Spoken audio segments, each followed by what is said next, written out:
a roll call, we go through agenda. We'll have a consent agenda with the cancellation of the June meeting and the update of this year's adoption schedule. Have a discussion item of tax district's quarterly update, Go Triangle's annual comprehensive financial report, discussion item on global agreements, discussion item on financial policies and procedures, a discussion item on staff working group minutes, discussion item on a Q4 amendment from Go Triangle, then an action item on Q4 amendments in general, an action item on FY27 schedules, and then staff report out and project sponsor updates.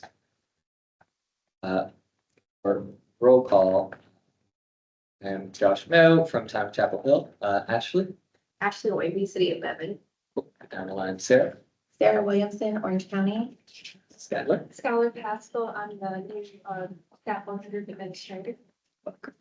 Emily Ann, Orange County. Meg Scully, Go Triangle. Jamel Wiley, Orange County. Colleen McHugh, filling in for Madeline Galliano, Triangle West. Town of Barbara.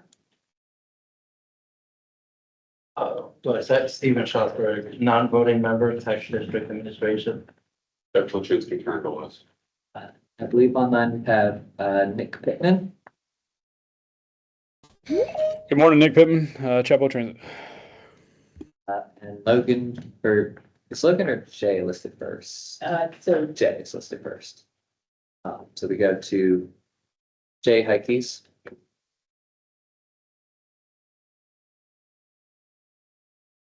Sorry, Jay Haggis, Go Triangle. All right, and then I know Jay has to leave, so once you leave, we can switch to alternate Logan Giacomo, who is also here. Morning, everyone. Logan DeGiacomo, Go Triangle. All right. First, we have approval of the agenda.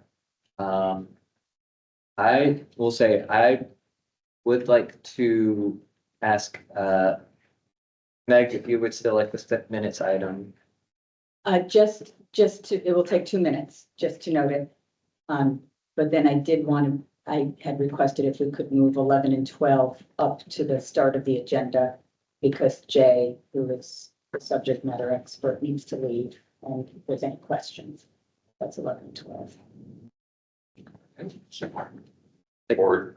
I'll take that as a motion. I'll take that as a second to approve the agenda with 11 and 12 moved up to the beginning of the agenda. Any opposed, please say nay. All in favor, please say aye. Hearing no opposition, the agenda is approved. I will ask that we do any public comments prior, just to make sure we're keeping that out of non-agenda items.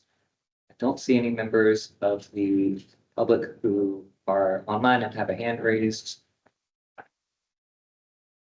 Hearing no public comment on non-agenda items, we can move to, let's start with item 11 and then item 12 and then move to the consent agenda. Item 11 of the FY26 Q4 amendment change requests from Go Triangle for Route 800 and Taplow Well Path. And this starts off at 129, right? Just so we count, it's the same That helps get it quicker. Yeah. page. All right, thank you all. I'm just going to ask Jay to step in and explain the history and the current proposal that's in the packet for these projects. Yeah, certainly. If I can share my screen, I have some slides from update we gave to the board that I can share, and then happy to answer any questions. And then Austin's also online to speak to the TAP amendment. I'll turn my camera on, share this screen. Do folks see that? Yes.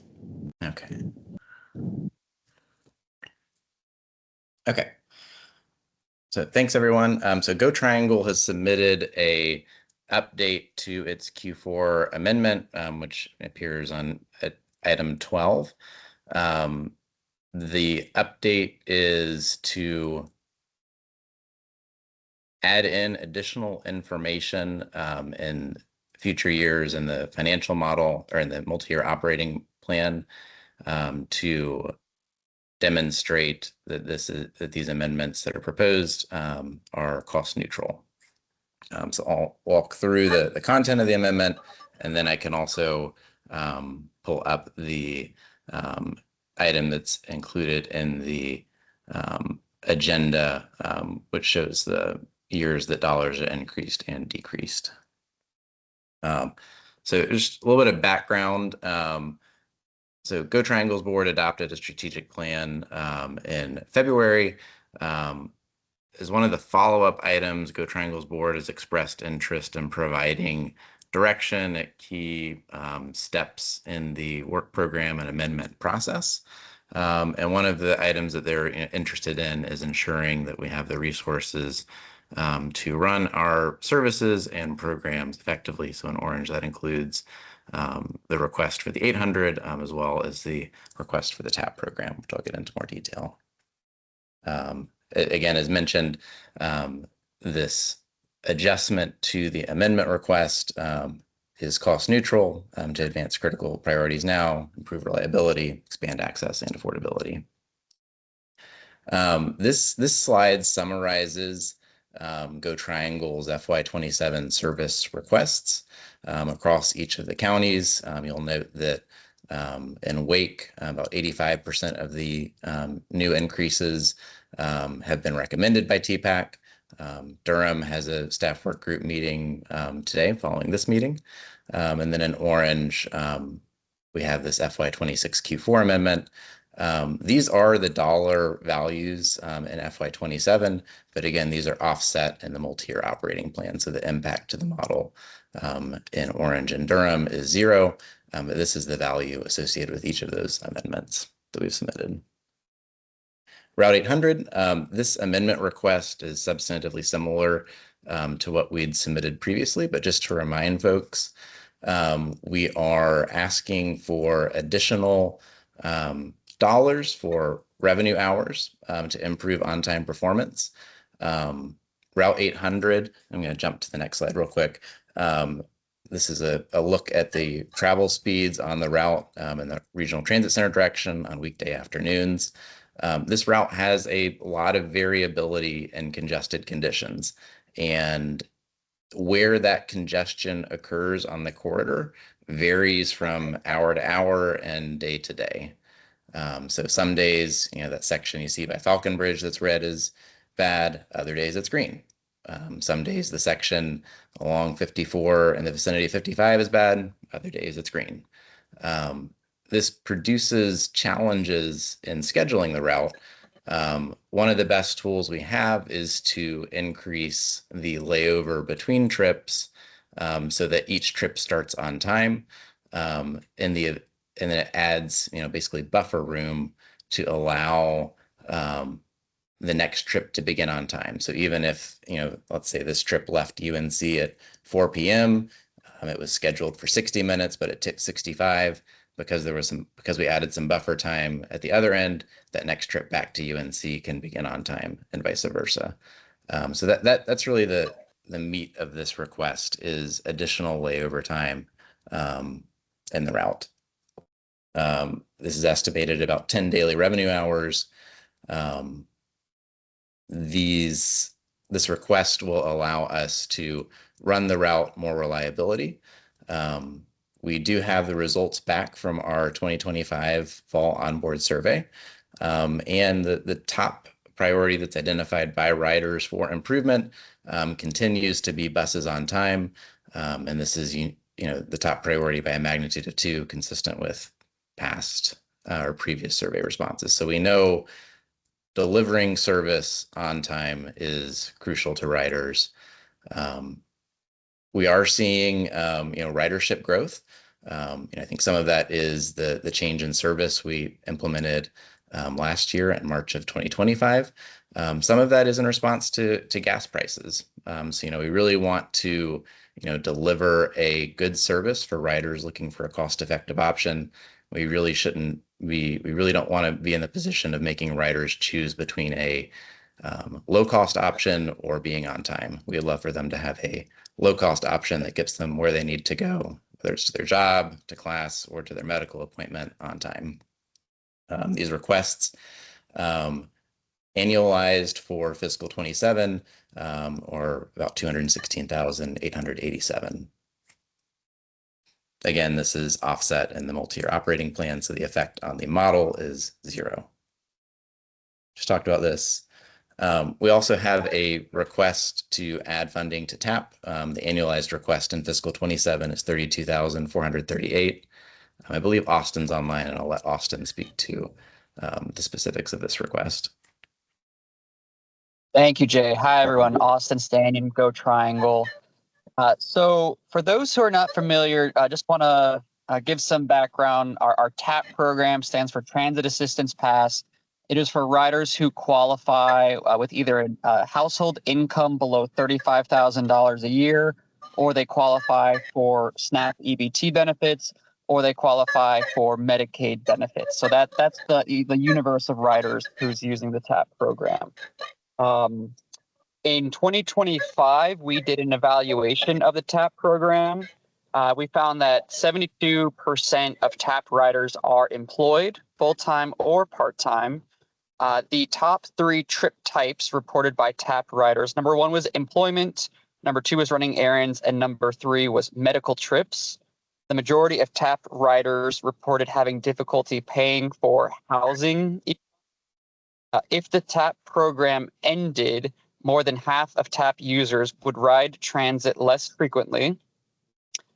24% of TAP riders reported that they would cut back on food or grocery spending if they had to pay bus fares. And many TAP focus group participants stated that they don't have family who transportation. Again, this is a program for the riders who most need it.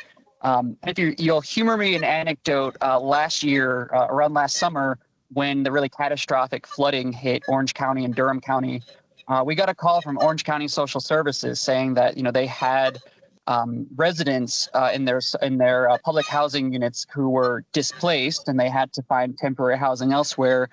But those residents now could no longer access jobs. However, the temporary public housing was on a Go Triangle line. So they asked us, what can we do? And within days, we had TAP Go passes in the hands of those residents so that they could get on with their lives, get back to work, even while dealing with that catastrophe and the flooding and the disruption. So just one example of, the TAP program is not only helping people, but we designed it to be very nimble, to be deployed easily, lower barriers to entry to make sure that the people who need it most are getting it and have access to it. The graph on the left here shows TAP ridership in Orange County in particular. And you can see over the past year that ridership has over doubled in TAP in Orange. And a large part of that is because Go Triangle has significantly increased the service that we provide in Orange, particularly on the routes 400 and 405, which that was our first 15-minute all-day route, as well as the expansion that we've provided on the 800 and 805. And that's my information here. Jay or Meg, I don't know if y'all wanted to provide any other information on TAP for today. No, I think that's good. I think, yeah, no, I think that's fine. If people have questions, we can address those. And yeah, thanks, Jay. I was gonna ask you to wrap up illustrating how it's cost neutral. And you're on mute.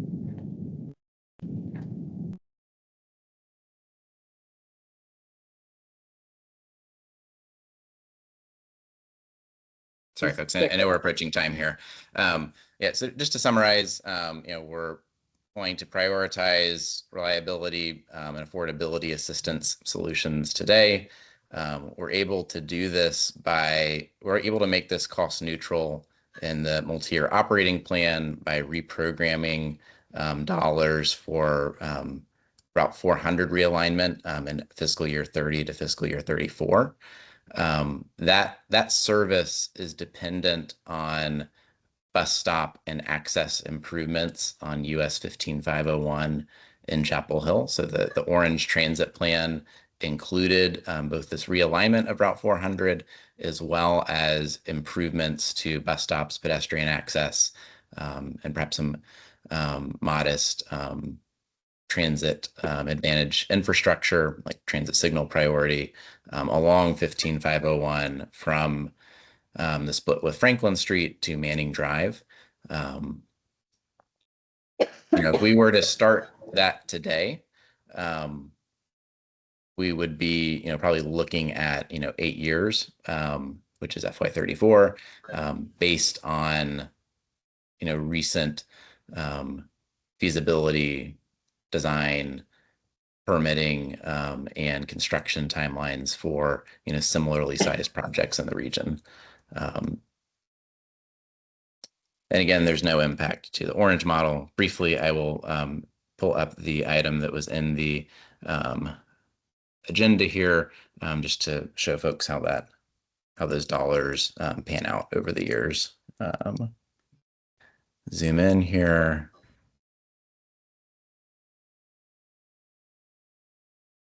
So we see an increase to Route 800 through fiscal 30. We see an increase to TAP that continues out to FY40. And then we see changes to Route 400 and FY30 through FY34. So it's a net increase on 800 in TAP of 1.5 million and a decrease in Route 400 of the same amount. And then the reason why the 800 expansion ends in fiscal year 30 is that is the year which we expect to open the Triangle Mobility Hub. And once that occurs, Route 800 will be shorter and we will not need these additional dollars beginning in FY31 for Route 800. So that is the request. I'm happy to take any questions. Thanks for the opportunity to present this information. All right, do we have any questions? So I have a question. So I was just looking at the amendment sheet and it says that is it 5 hours or is it 10 hours? Because the sheet says 5 hours. But the slide That's a good question. So it's 10 hours, but it's split 50-50 between Durham and Orange. So it'd be 5 hours in Orange, 5 hours in Durham.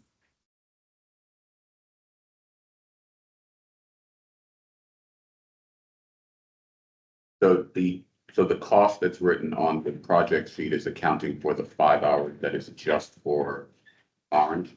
That's right. And those are daily hours. So annualized at 254 days per year. I'll just do that math real quick. 254. So it's just under 1,300 hours over the course of a year.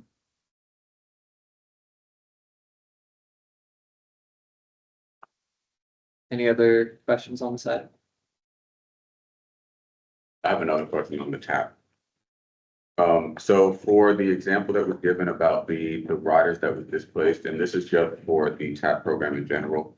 So when we're dealing with situations like that, rather than looking at increasing the budget to Go Triangle for the TAP program, is it probably more cost effective to coordinate with Orange County Public Transit to maybe pick up some of that on our existing program? So that way we're not increasing. Well, Austin can answer, but I think the quick answer is that the passengers were on Go Triangle routes after they were rehoused. That's right, Peg.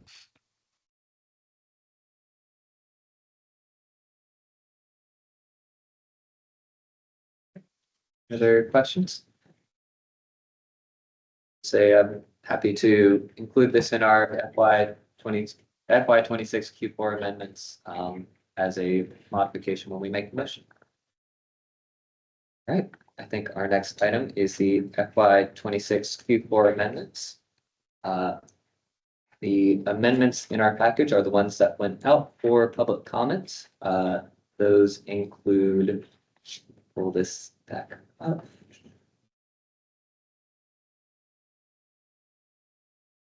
That's right. Those include the Orange County request for increased funds for a staff working group administrator, Chapel Hill Transit's request to move funds from the FY 26 project of a QA/QC technician to a new radio system replacement project, Go Triangle's request for Route 800 improvements, and Go Triangle's request for tap low wealth improvements, and Triangle West staffing study requests. Before we begin, I want to confirm that Triangle West, the staffing study is funded in the FY 27 plan. That was our preferred approach. So I think any motion is likely to remove the staffing study so we don't double fund it. Yeah. And Go Triangle has just presented their preferred approach for their amendments. So certainly understand those are on the table for any motion to approve these for our elected officials. Do we have any discussion on the Q4 amendments? I have a question. Do we have the, engagement results or slides or information that came back from the engagement period, the report? Good question. I assume the slides in the packet were what we had if Orange County staff have questions. Thought it was just one slide. 2 slides. Like it didn't, it just said how it was released. It didn't have the report about what the results of it were. Unless, again, I'm misunderstanding what's in the packet, but I think that's what it is, right? It's just 2 slides and it seems to speak to what was done. That's correct, and unless Sarah saw something that I didn't, there was no public comments that came into the email that was sent out. So no public comment. No public comment. So that's the report. Yes. Okay.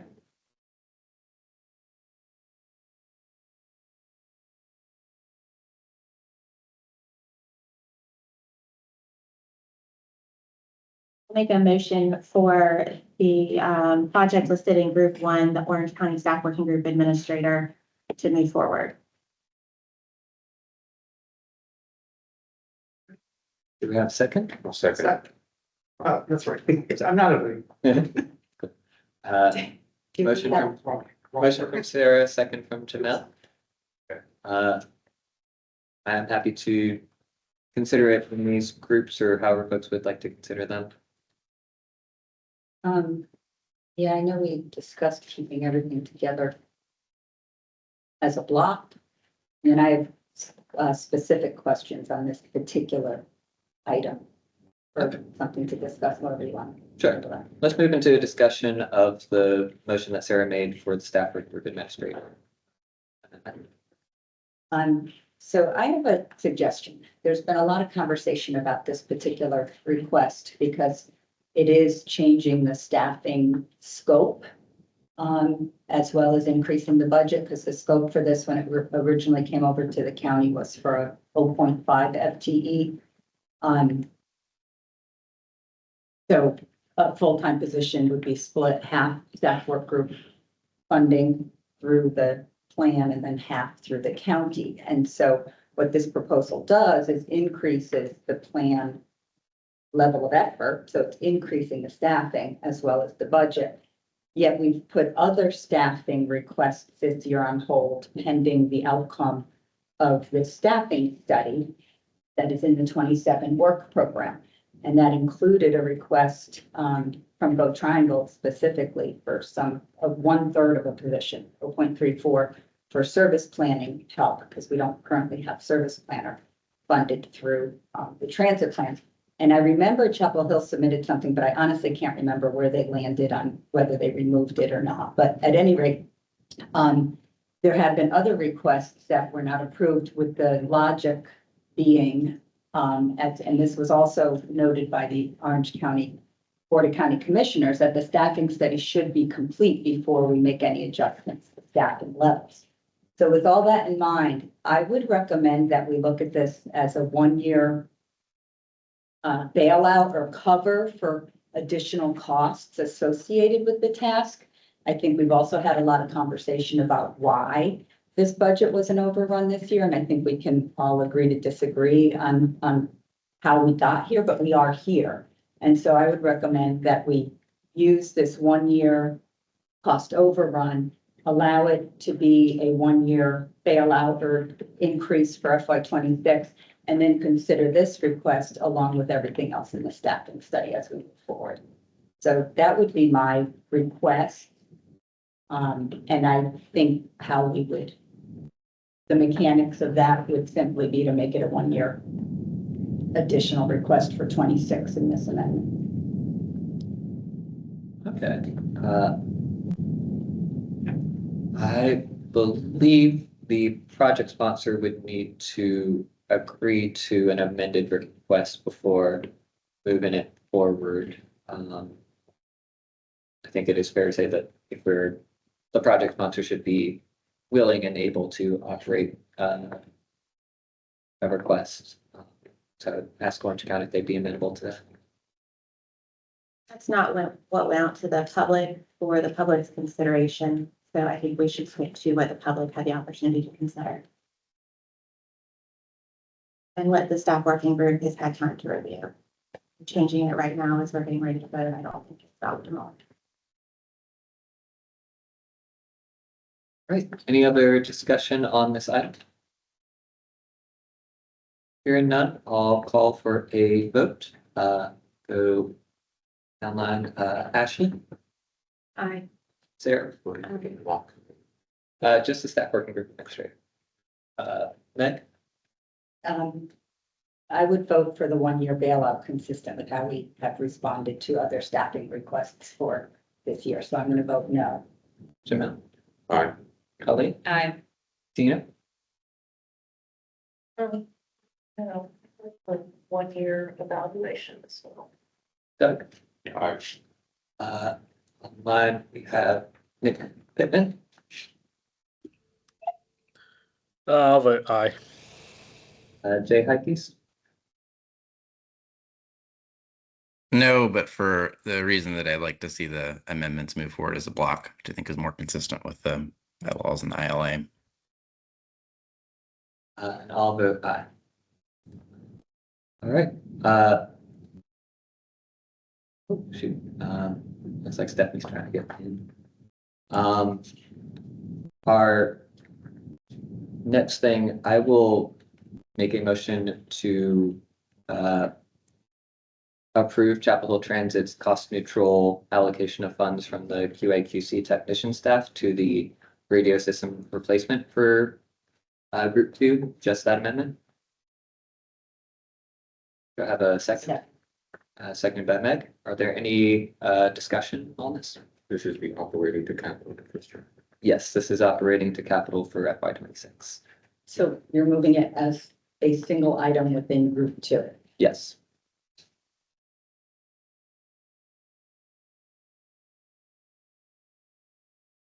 Last call for discussion.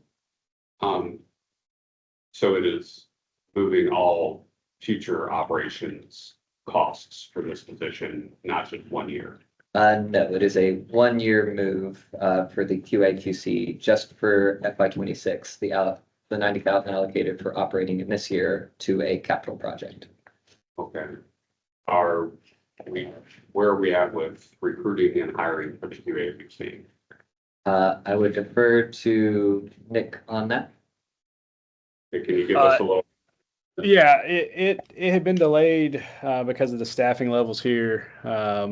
We've got it slated to be posted 1st of June to be hired in July with the FY '27 money. Thank you for the update. I feel more informed. Any other discussion? Hearing none, I'll call for a vote. Ashley, Aye. Sarah, I'm not. Meg? Aye. Jamel? I'm gonna vote no just because of the operating to capital. Colleen? Aye. Tina? Aye. Doug? Aye. Nick? Aye. Jay? Aye. Sarah? Yeah. And I'm an aye as well. Okay, for Go Triangle, I'll ask that, y'all make the motion to make sure you've got the wording right on your preferred amendments. Are you skipping over them? Oh, you did that, so you did 1 and 2, you did all. of Yes, those are very tied together. Okay, okay, so you did all of Chapel Hill, just not the first one, Chapel. Yep. Okay. So yes, I'd make a motion to approve Go Triangle's cost neutral proposals for the Route 800 and the TAP, which would reduce this amount listed in this spreadsheet that we're looking at under Group 2 for Go Triangle TAP to 0. So instead of having 53,000 there for the Route 800 improvements, it would be 0, and for TAP, it would be 0. Yes, and I think it's fair to say that reflects the amendment requests on page 130 and 131, 132, and 133 of our packets. I make that motion. I will second. Do we have any discussion? We voted for both at this late or separate. That is the motion in front of us, yes. Last call for discussion. Hearing none, go to a vote. Ashley, Aye. Sarah, No. Meg, Yes. Jeanette, No. Colleen, Come back to me. Tina, Yes. Doug, No. Nick, Yes. Jay, Yes. Colleen, No. and I'm an I. I believe that passes.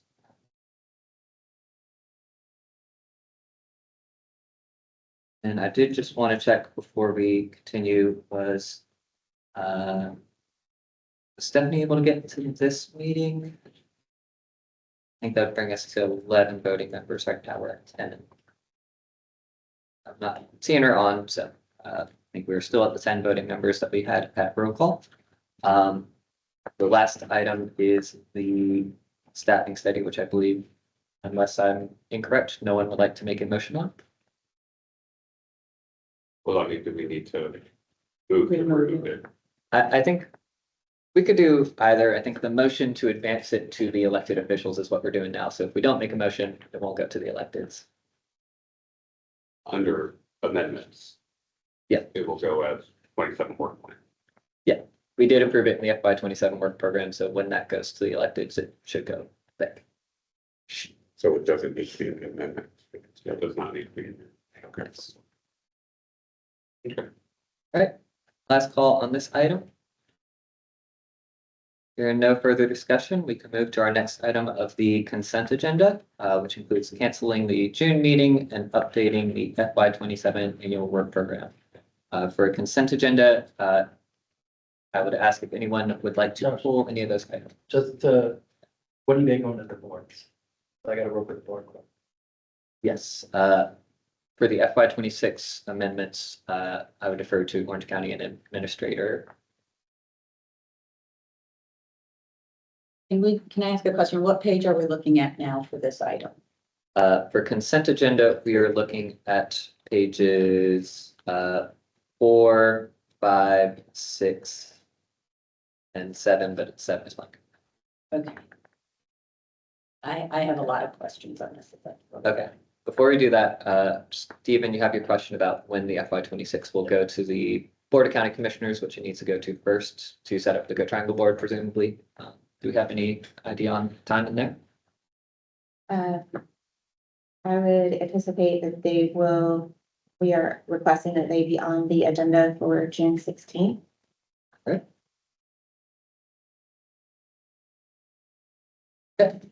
So for consent agenda, I'd ask if anyone would like to pull out an item to make it a discussion item. Yes, the proposed 27 schedule. All right. Then I think we will not pass the consent agenda with no discussion. The FY27 work schedule can come out as a discussion item. Does anyone have any other things to remove from the consent agenda? Hearing none, I'll move the consent agenda. Do I have a second? Second. Seconded by Jamel. That is just the FY, I believe it is titled the FY26 meeting schedule to remove the June 17th meeting. All in favor, please say aye. Aye. All opposed, please say nay. Hearing none? Just one thing here, if you're just saying the one meeting, that's one thing, just to be clear, so Triangle's board has voted not to have a July meeting. So I assume the rest of the schedule is like not accurate. Okay, this is just for the FY 26, taking out the June 17th meeting of this group. Now let's get to the discussion of the work program. That is a good note to lead with. I think the work program schedule has Go Triangle meeting in July, and it sounds like Go Triangle is not going to meet in July.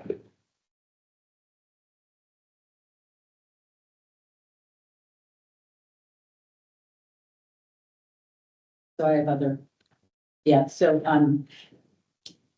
well, TDA should speak to this, honestly, if they bring this item as, budget ordinances. But we would, expect that it would be approved in June, which would mean presentations earlier in the year. But will you share what Are we talking about the annual work program? this is now 27? Yeah, I mean, Yeah. all along, we've been following a schedule that's kind of been approved back in May of last year. So, presentations from all three programs plans are anticipated on the 27th. We're in the process of making that happen. The Go Triangle Board of Trustees anticipates all three programs to be presented on the June 25th agenda to be approved. So it sounds like based on even this schedule, Orange County's board is planning on approving it on June 16th, which is the same time as the amendment. So theoretically, the Go Triangle Board can approve it in June. And I would defer to Doug, but there's something on this calendar that says TPO. I guess that's more informational, but the TPO would get the work program. Yeah, so I think the Go Triangle schedule needs to be a reflection of what their actual schedule is. And then the comment I have under Triangle West, it says considers. They don't consider, they receive. So whenever they want to receive, yeah, that's a Doug call, but they don't consider they receive.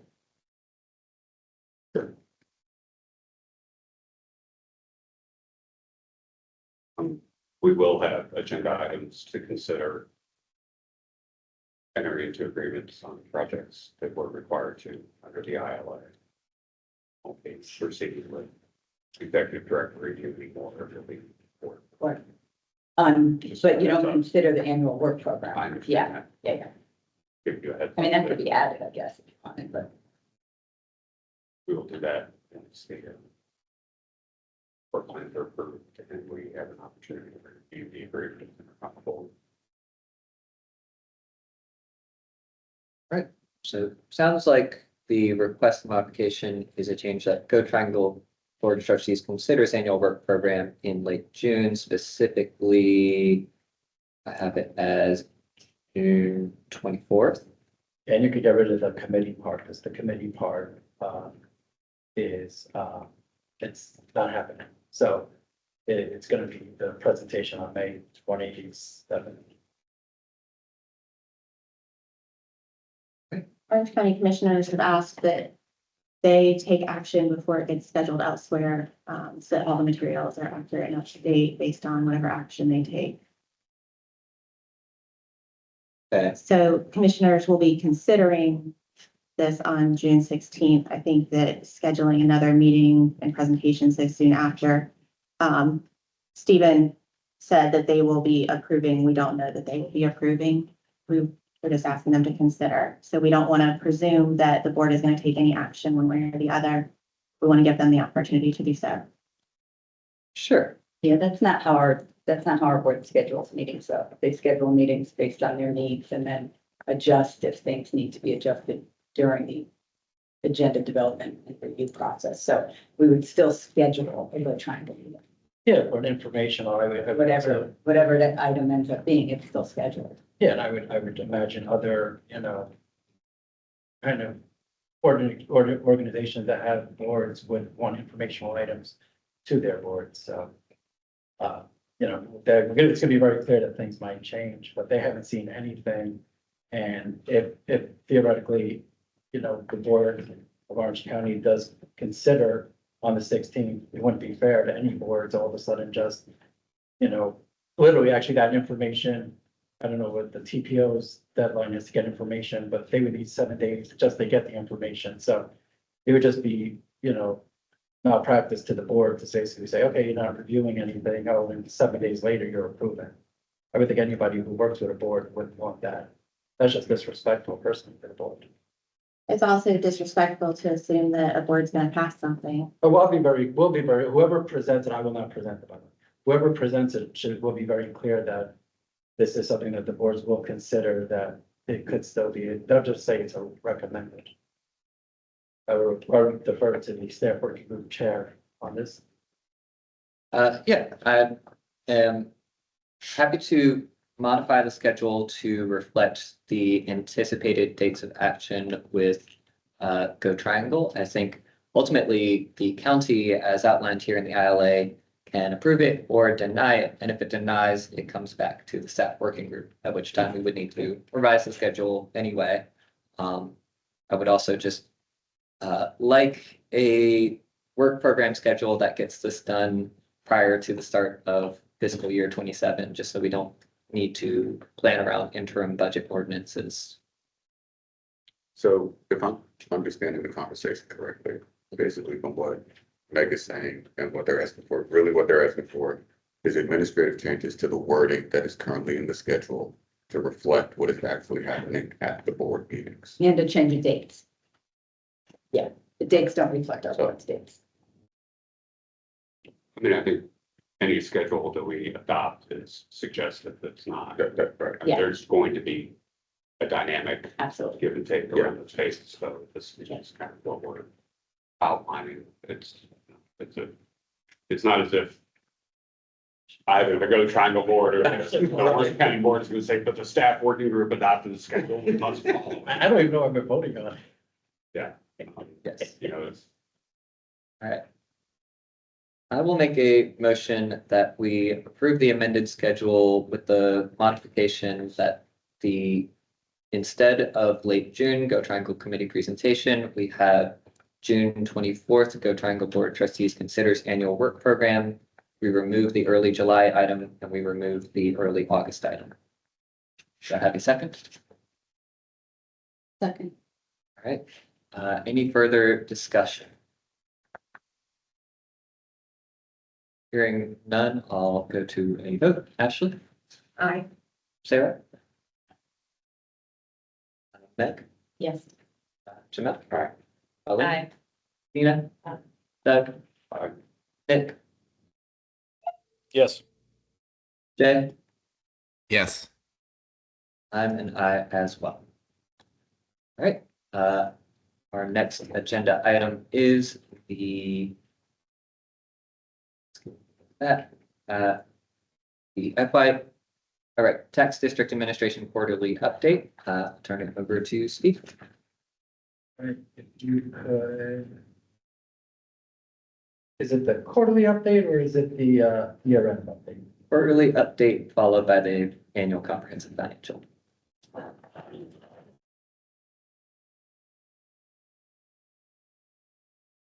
You will put the slides into the deck.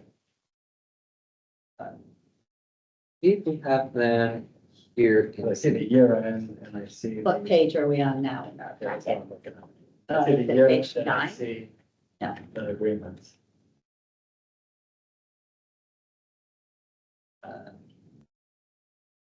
See if I can get these pulled up over the email. I know there was a confusion with State Board of Administration this month too.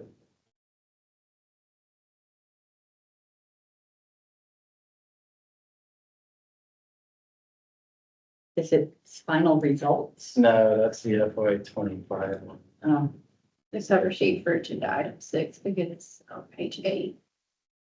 Yeah, it seems odd. It's blank. And I think the quarterly is normally based on the schedule we gave is June, so I think it is the year end. So if they wrote quarterly, I think that's wrong. I don't think, did we put in a request for quarterly amendments? Or just year end? Just the year end one, yeah. 25. Yeah, so that's incorrect from the State Board of Administration. But we can give, if you want to go right to the year end. And actually, it's actually weird because it says quarterly update, but then it shows the groupings and the model. So it's just nomenclature, it's just kind of messed up. But Okay. if you want, which one do you want to do? Agreement, groupings, or the financial result? I have the financial results pulled up as, yes. So let's, if you could actually, I'm gonna look at the screen now.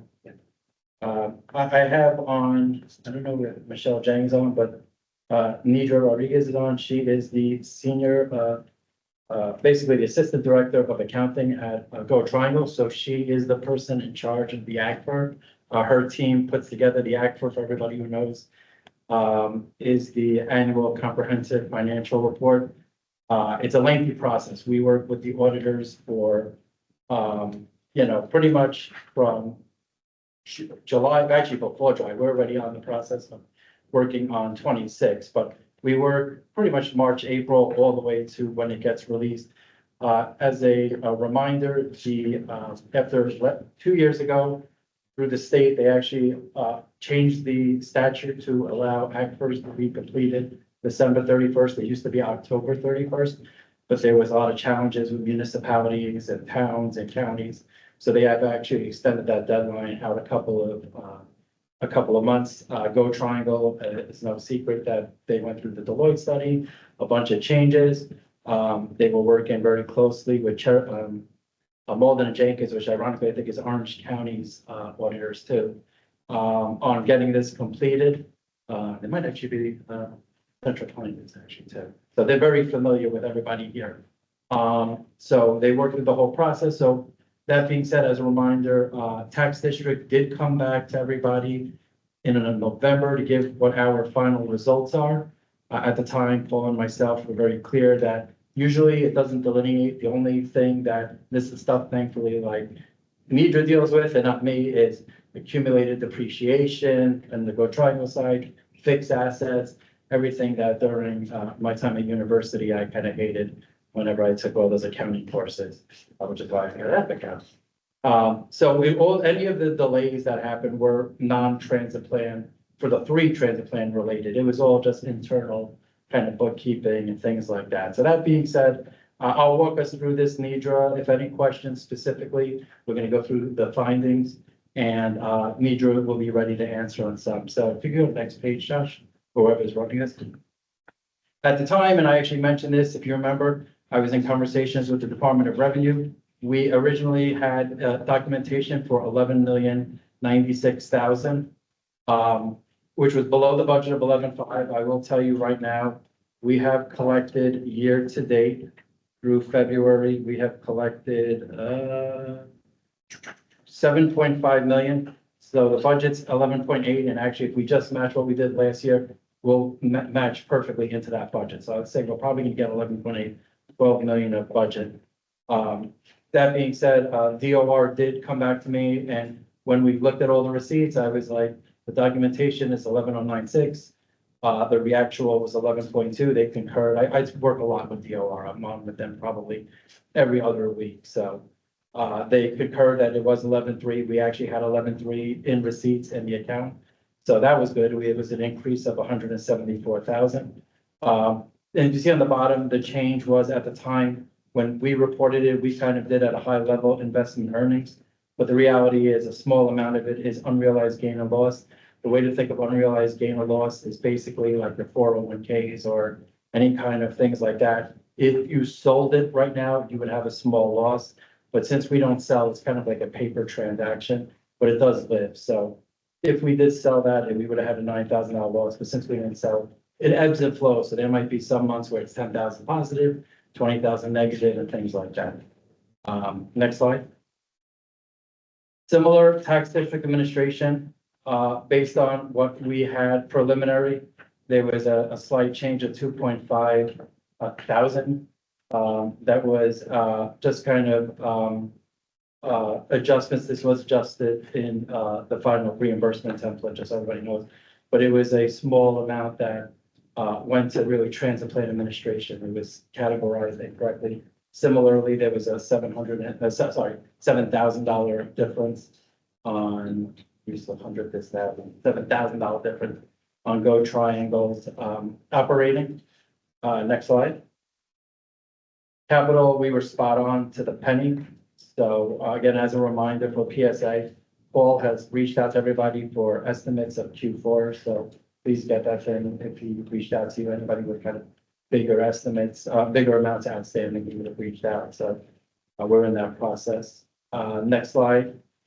Cash at the time was, we reported at 26 million. Nothing has changed for that. Just so everybody knows, we do have 35 million in the bank right now. Keep in mind though, 10 million of that is carry forward, 4.4 is restricted reserves for capital and operating.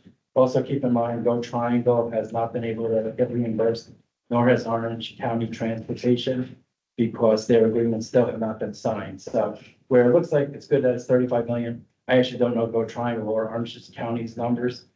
There's probably a couple of million that are in that amount that is accruing interest, but at some point will kind of leave. So that's where we ended, but we were spot on. Again, we will do a very similar presentation to everybody per the schedule whenever we said that that will be for the year end of 26. But my whole point here is that like what Paul and I say pretty much is going to be like spot on. Next slide. So these are the audit opinions. Again, you know, this is not my SME, so Nidra is there if there's any question. I think the big takeaway is that at the end of the day, it was a unmodified, clean opinion on the basis of the financial statement. That's what everybody wants. You know, they always go through a little specifics here and there. I know I've looked through actually everybody's ACBR and presentation. And they hear me twice. That's not good. That's like a nightmare. You could like not street it. I'll tell you. Oh my God. What do you question? But yeah, so everybody had these kind of like small different kind of challenges on it. And the next slide here, you'll see is the actual findings. One was the restatement of prior year balances. So as they were, the auditors going through the process, they realized some small thing. Again, these are paper exercises, but auditors are super clean. Like they want to literally dot I's, cross T's. That's why if you actually look at a lot of the financial policy stuff, they wanted audited financial statements because they literally, they get down to the 100-foot level. They don't stay at the 50-foot. So these are just previously, these are all Go Triangle specific. So nothing transit plan. If somebody wants to know about construction and progress recorded in what's from the A, I don't know. Nidra definitely has, you know, could answer questions. If there's any questions after this, feel free to email Nidra. Nidra, not to put you on the spot, but I know you would enjoy answering any of these restatement of prior year questions. Yeah, and Stephen, if I can make a comment on this screen in particular, basically the restatement of the prior year balances. This is a finding for us, but this was not identified by the auditors. It was actually identified by our finance team. And as Stephen said, this doesn't affect the plans. What this was is that in prior fiscal years, a lot of our land assets were being categorized accounting wise as being general government when they are actually a proprietary fund. And one of the requirements of GASB 34 is the proper accounting of that. So we internally had identified it and had to shift these balances. When you're looking at this finding, it looks like the auditors identified this, but they in fact did not. That was internally. And we just had to move the balances. The balances didn't change. There wasn't anything that was missing or lost. It was just a matter of restating it from a government-wide transaction to being a proprietary transaction. Thank you, Nidra.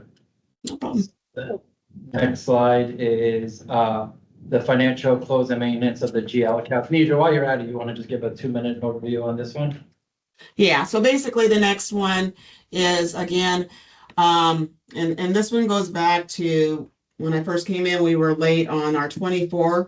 So in essence, I had to start the 25 audit well behind. So it was a matter of a 3-month turnaround of trying to reconcile that whole fiscal year.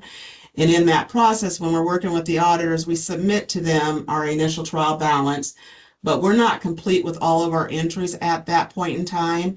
But because we were already running late, these items are in relation to naturally occurring events that the only reason why they're appearing as a finding is that the entries that I had to make occurred after the initial submission to our external auditor of the trial balance. They are all naturally occurring entries. Again, one of them is a write-off for a receivable, the other four relate to transactions with the plan, weight plan, and the FTA. It's just that the entries, when we identified them and created the entry themselves, it occurred after the initial submission of the trial balance. So again, they have to be reported as fines per GAAP, but they're normal entries that are occurring. Great, thank you, Nidra. And I see Ellen Beckman join. She will be getting the same presentation on the Durham side shortly. So Ellen, welcome. Next slide. Again, there's some small things here, non-compliance with pre-audit requirements. I saw a couple of other people involved in the region also had those. Late audit submission, it's no surprise the fact that I'm doing this presentation with Nidra on May 20th. That was like a gimme. Go Triangle was late with their submission. And then the adoption of the budget, if I'm not mistaken, Nidra, correct me if I'm wrong, at the original ordinance was actually, well, Nidra, you probably do a better job explaining it. Yes. So basically what this one is that this pertains to one of our funds, our Fund 23 General Capital Fund. In essence, we had two capital project funds that we track our capital projects through.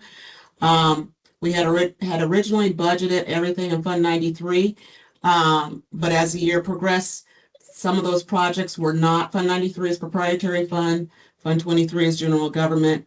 A couple of the projects were general government projects, but the budget was in Fund 93. So again, this is a clerical journal entry that created this finding. It's not that the budget was not there. It just didn't happen to be in the correct fund. So we've corrected that and made corrections for future years to ensure that that budget in fact does get split properly between the two funds. Yeah, thank you, Nidra. And again, this is where I'm a little concerned with the Ready, Fire, Aim approach and financial policies. I probably spent a couple of minutes looking at what was submitted as part of the agenda. Tax district doesn't even have a general fund, so adding words like that will basically give audit findings. So that's why it's very important to make sure that if we are going to do these adjustments, we have the right people in the room and make sure we do them correctly. So me and Nidra are not here this time next year, basically saying that because of this, we are having different findings. Next slide. If I could ask a question, it's pretty alarming to me that the testing for pre-audit compliance was that poor. What changes are being made to Go Triangle to increase compliance with the state law about pre-audit? Yeah, so basically, let me explain this one. Pre-audits, the natural pre-audit, we have the general statutes that require the purchase orders to be in place on $1,000 or greater, as well as our invoicing going through the system. So the 25 transactions that were pulled, these were in regards to basically a lot of our P cards. So when we pull the P cards and make those payments, they're smaller purchased items, but within our D365 financial system, it was not applying the stamp, the pre-audit stamp that's required by LGC. This is the first year that all external auditors across the state of North Carolina, part of their compliance guide was to hone in on looking at those smaller transactions to ensure that the pre-audit stamp was on them.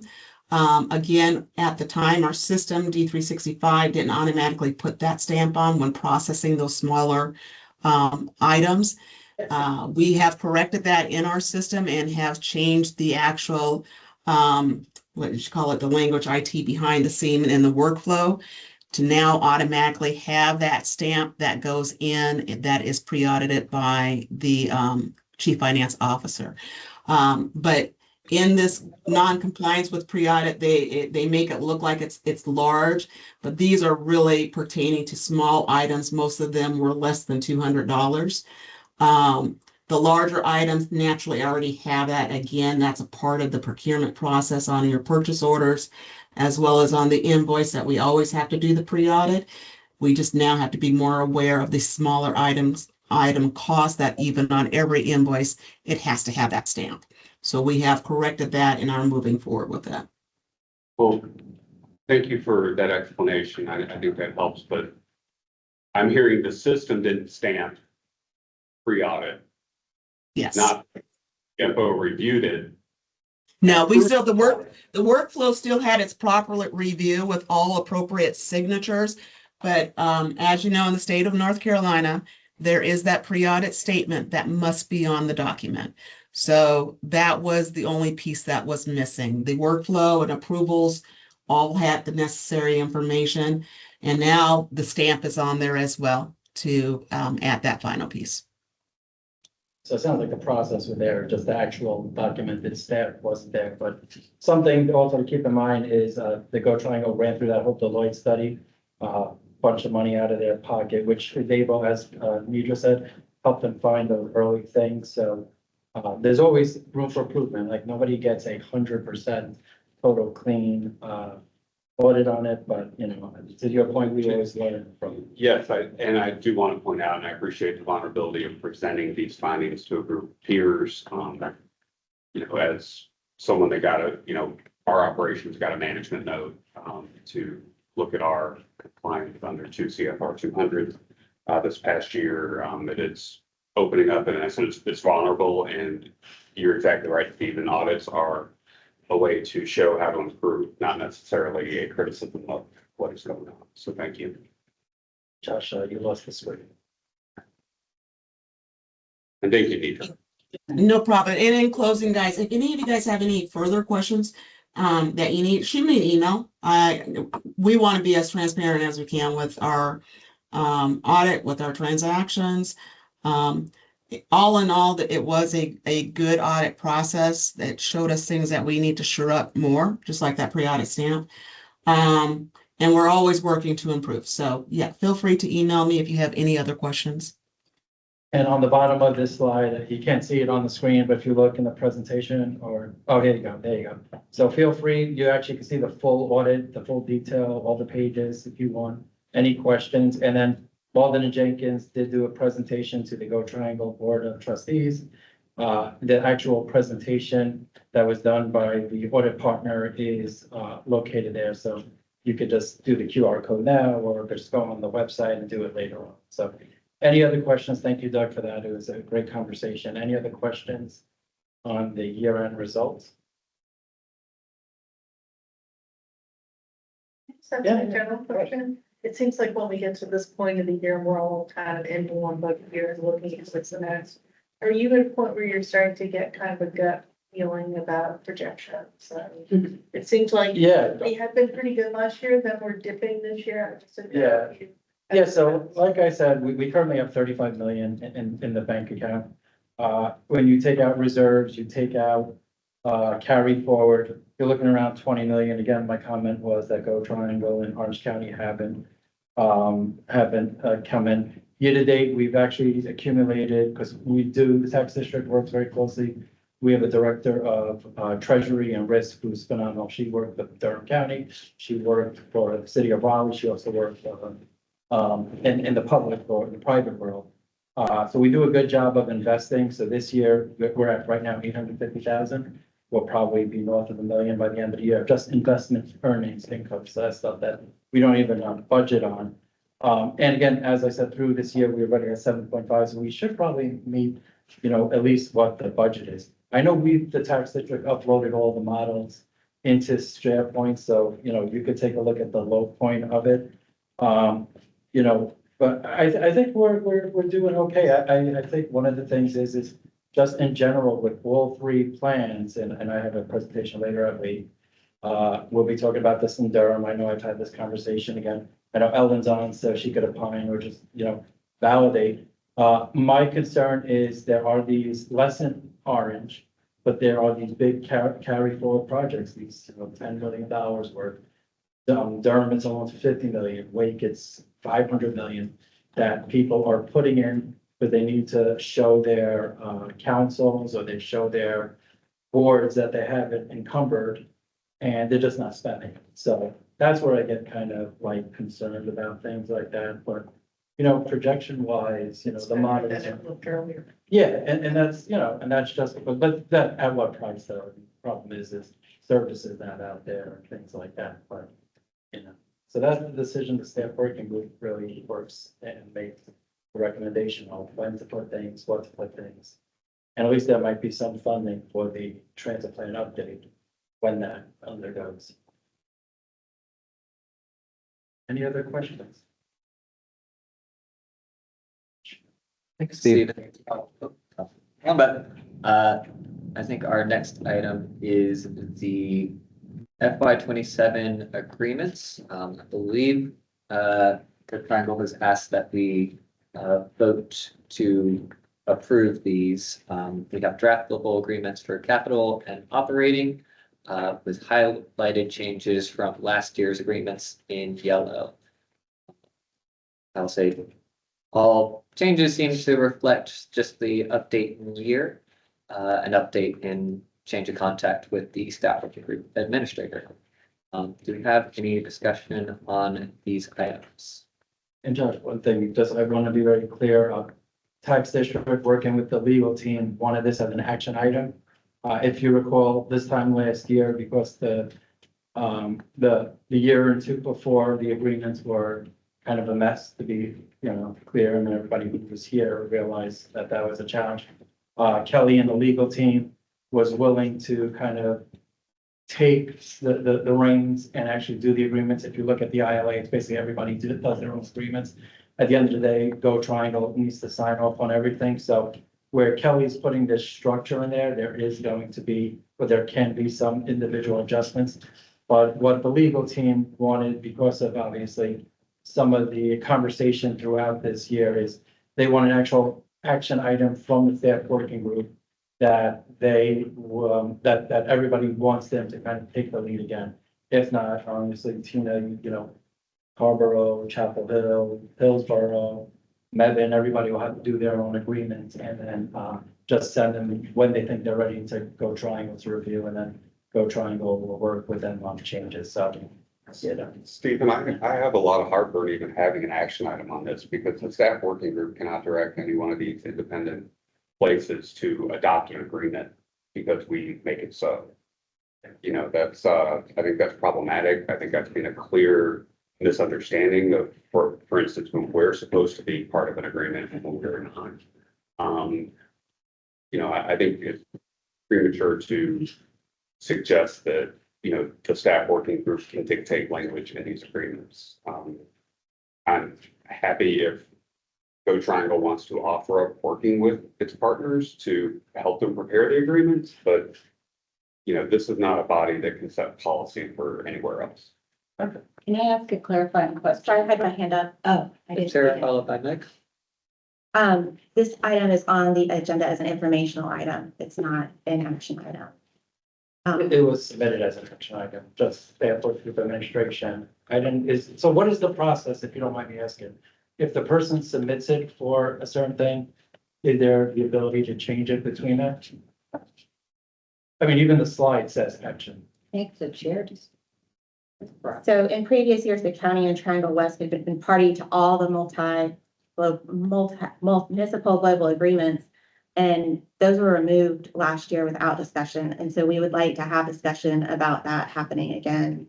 There's also some points from the agreements that have still not been worked out between us and Go Triangle that are fairly minor, and they were points that were in previous year's agreements that have been excluded from the FY 26 and now would be excluded from the FY 27 agreements for the other parties. And we want to draw that to everyone's attention, so you're aware of those. And we'd be glad to have some conversations about offline individually about what those changes might look like, and really trying to find a place that works for everybody in these global agreements, not just what meets the goals of Go Triangle.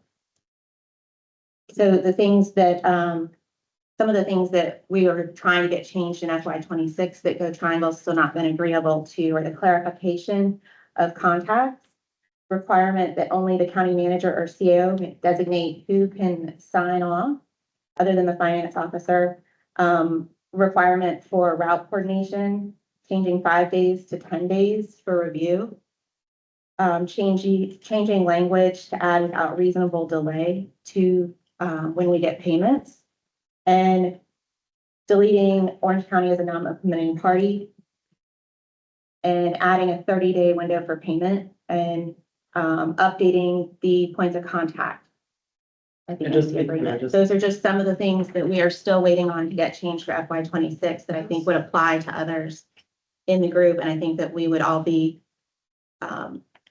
worth considering. So just to be clear, if I could turn to Kelly. Sarah's comment is only the Go Triangle of Orange County agreements, because like Chapel Hill. Those are only the Go Triangle is implementing party and Orange County is implementing party, and the Go Triangle attorney has been working with the Orange County attorney, and every single one of those is in the final agreements. They were discussed between the attorneys as of yesterday. All of those were adopted and put into those agreements. But they're not in the FY 27 draft that was circulated for everyone. Because these were not finalized by the time we were trying to make this meeting happen, and just in anticipation of the events of when these things need to get approved and the next fiscal year starting in July, just timing wise, we needed to submit. But we've been talking about these for months, Kelly, and they could have very easily been in the draft that was brought forward to everyone. But those changes were only in Orange County agreements. They were not presented as changes that need to apply to the entire groupings. So somebody from Chapel Hill did not ask for those agreements, or those changes in the agreements. So we can't just say, well, the ones that Orange County wants should also apply to the entire, all of the partners. Yeah, that's a violation. And several of these things are going back to what was in previous agreements in FY 24 and FY 25. It's just reverting the language on several of these points. Yes, I think this is an Orange County Go Triangle specific item. This doesn't Chapel Hill or Harbor. Yeah. Yeah, are you done? And so to reiterate that Triangle West and the county were taken off as interested parties and signatories on these other municipal So going agreements. back to that, if you recall last year, there was big discussion. The only one I believe that the Triangle West is attributable is the BRT. I actually made sure that the TPO was on that for the regional aspect. I'm not sure at the time if you even wanted to do it or not, but nobody took anything off. I assume you're still party to that one. There was no other. I actually recommend for this year that the Triangle West, and I did this in Durham too, should be attributable because of the funding on the mobility hub. But there was no taking off. That's accusations that are incorrect. So I don't know what that's honestly. And you were in these discussions, the global agreements they're in the agenda and minutes from last year this time. So Yeah, so I have a couple of comments. First of all, there were several items that I'd like to circle back on. So if a person submits an agenda item, I think it's the chair's prerogative to change or accept. I think it's the chair who does that. So I don't know who changed it from action to information, but and right, Josh, I think that's the chair sets the agenda. So I would say the Stafford Group Administrator reviews the agenda with the chair, but ultimately publishes it. I would be happy to take an action on a discussion item if that's the group's prerogative. yeah, just, and I'm just trying to get our process nailed down because we have a little bit of. and that comment was actually mentioned yesterday at the Durham board for Ellen, that the chair is the one who puts the agenda out. Okay. Okay, so that was one thing. I think here, so it's what it's sounding like to me is that Orange County has been working with Go Triangle for the past 8 months or so, 9 months, to address some concerns in the agreements between those two. And that seems to be underway, and that has no bearing on any of the other agreements. Is that correct, Kelly? Yes, it would be the equivalent of Tina saying, well, I want this to be in my agreement and it also needs to apply to Orange County. Okay, thank you. And so I think, if I'm understanding what the actual request for this item was a process request to allow the Go Triangle legal team, who's Kelly is here representing, to take the first stab at producing a first draft for every entity who needs to enter an agreement. And then they begin the negotiation process for the agreements to which they are a party. It's not to define or imply that that party then has to accept this proposed first draft. It's what they start working on. Am I understanding that, Kelly? Yeah, we just want there to be a cohesive Yeah. process for how this. Yeah, so I think Kelly's asking for the process to be blessed. Okay, so did that We help? don't so need an action to do that. I think- Anybody? They specifically requested an action to try to smooth the process out. And I think, as we noted, this year has been completely dysfunctional in many ways. And I think this is a very good attempt to make that process a little smoother. It's like saying, okay, go ahead and start your first draft, share it with the appropriate agency or organization who needs to also sign off on that specific agreement, and then they will work together to do it. But I think it's actually Kelly who does the work with guidance from our legal counsel. So I think it's a process blessing, not a content blessing. Does that help others? So Kelly's gonna ask you a question. Is it fair to say that the request was more looking at having having standardized language, right, in the agreements that apply to all parties? It's my understanding that the language that's in these agreements was created from an outside consultant that did it for Orange County, and they also did it for Durham. And before I started, it was like maybe 2 years ago. Yeah.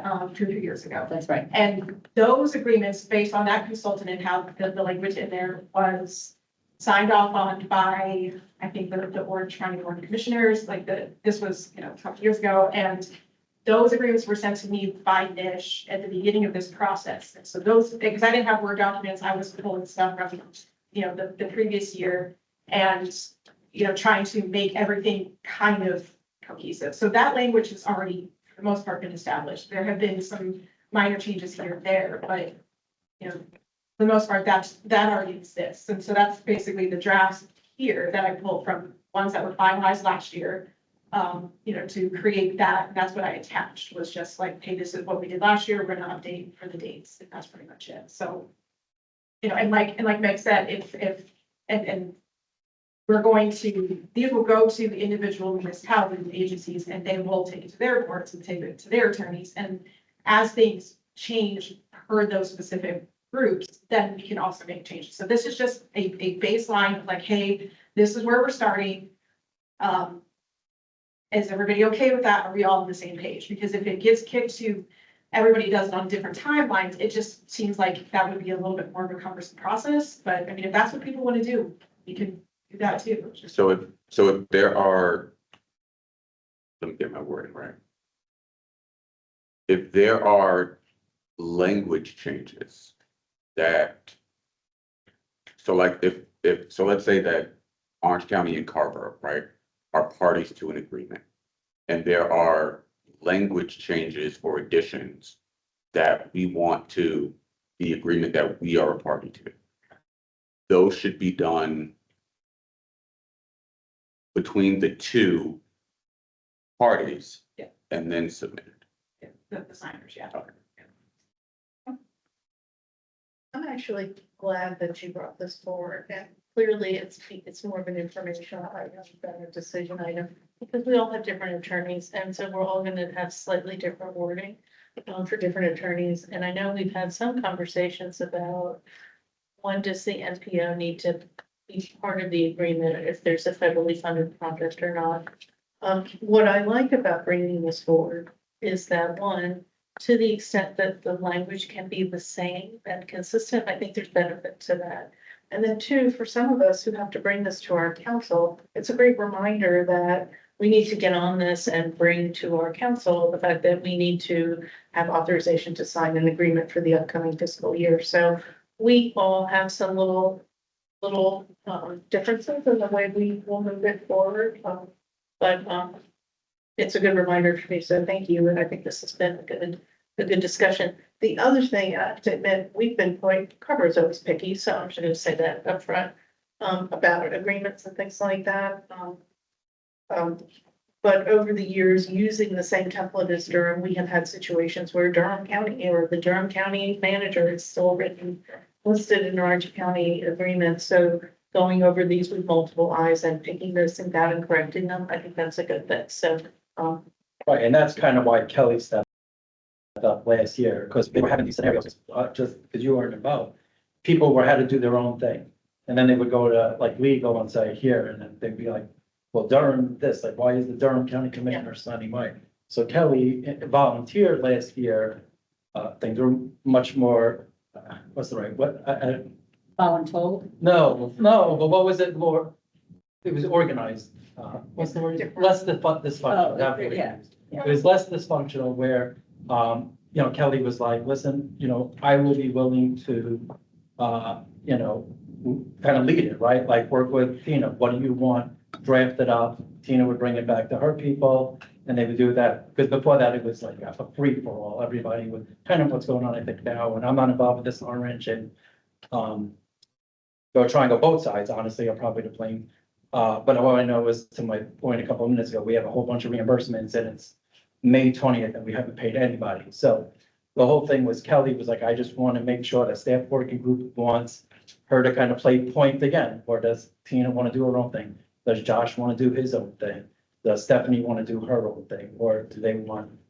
So she just wants to make sure that staff working group is blessing. I think the process is probably the best. one. Yeah, it's a process question. Not what's on it. That's individual. Not perfect, but it's, Yeah. it's iterative, so each year I think they'll be better. Okay, yeah. And I would just suggest that, there's a really easy feature in Microsoft Word where you can take the previous versions of the documents and drop them in and have Word compare and mark up. Because I don't know that I would agree that the changes that were proposed last year in the draft agreements were non-substantial. So just, I would suggest everybody make sure that they check before they end up so they can explain what is the same and what's different. And I will also go out there and say, the reason we're part of this ILA is to make sure that regionally significant projects and projects that involve federal funding are coordinated. If partners start making the decision that we should not be signing their agreements for whatever reason, and turns out there are agreements we should be signing, that impacts our ability to program.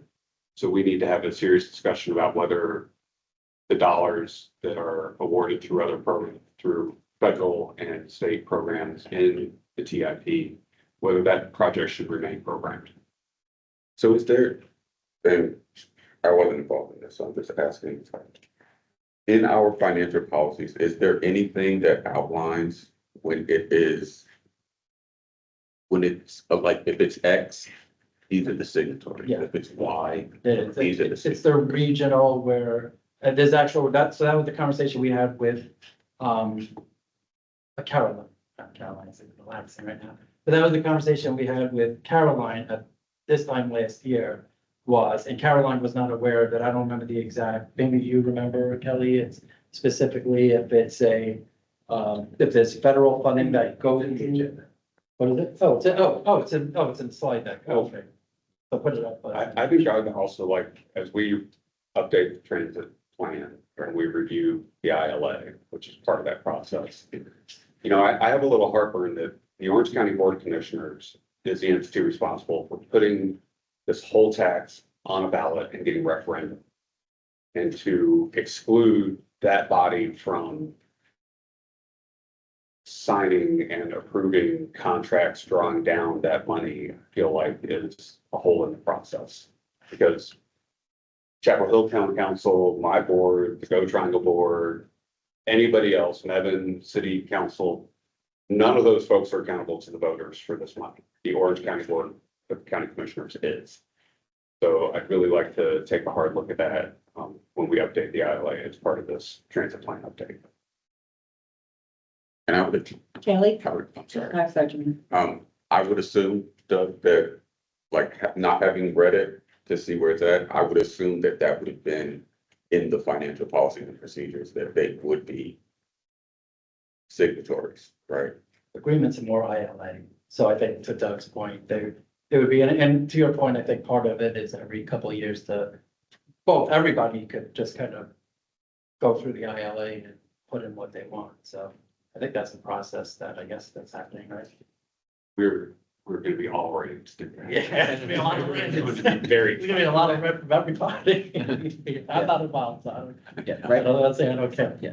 I just had a Smarter question people. clarifying about the agreements and who's a party. So when we draft like a global agreement for Chapel Hill, global capital agreement, there's an attachment to each of these agreements that has every project and the amount of money that is assigned. So those projects come from, I don't make them, I work with TDA, and those projects are identified in the fiscal year plan.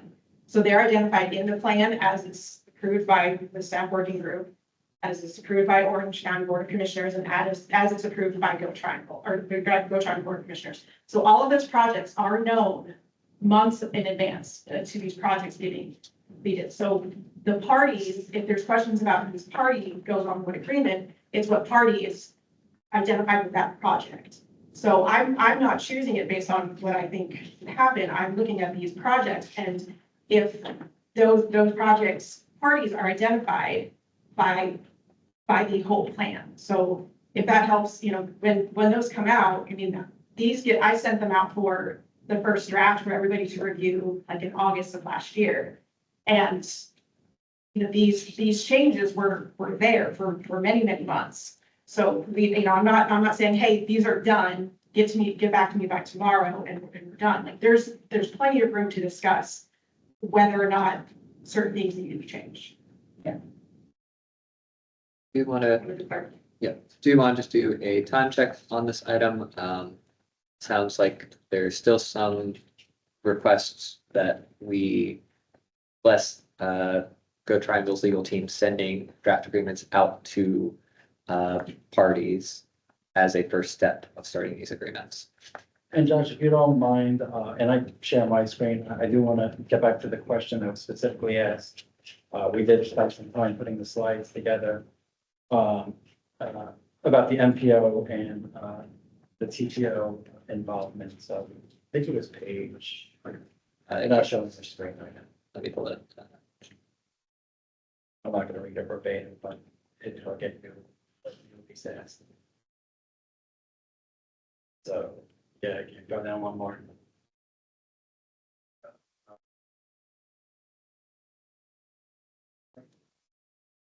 Okay, one more. We're almost there. There you go, right there. The MPO role, manage funding. If a project is covered by a global operating or capital funding agreement that involves federal, state funding that is otherwise under the distribution and program management responsibility of the MPO, or regardless of funding source, constitutes a regional significance project as defined by 23 CFR 450. And then it actually says it's not defined in the federal regulation of the actual terminology of it. So that's why I did say, I think this year, I think it's important with the mobility hub, because if I'm not mistaken, I'm not in these conversations, but I think I read from your agendas, that the TPO is flexing some things to the mobility hub. They're a federal fund on the mobility hub. Yeah. We're not listed as a partner. Yeah, no, We will deprogram the funds. I 100% agree. And then BRT, I assume, would be the other. Well, it's anything that involves federal funding. It's not, both of those things have to be true. It's anything that involves federal funding. Or if there's a regionally significant project that does not involve federal funding, but still needs to be in our plan and in our program because it's regionally significant, which in transit is generally Yeah, so it's not. big facilities and guideways. No, it's not defined there, but there are FTA definitions for what that means. So I guess what we would need for the agreement groupings that we want to bring is to make sure that we, and I think Brandy asked this on the Durham side, for a list of what the TPO thinks they should be a party to. That I think is important, because obviously I know the BRT, I know the mobility hub. But it'd be interested, Carborough's federally funded projects that also have transit funding need to. We've always had them in Orange County sign all of our agreements.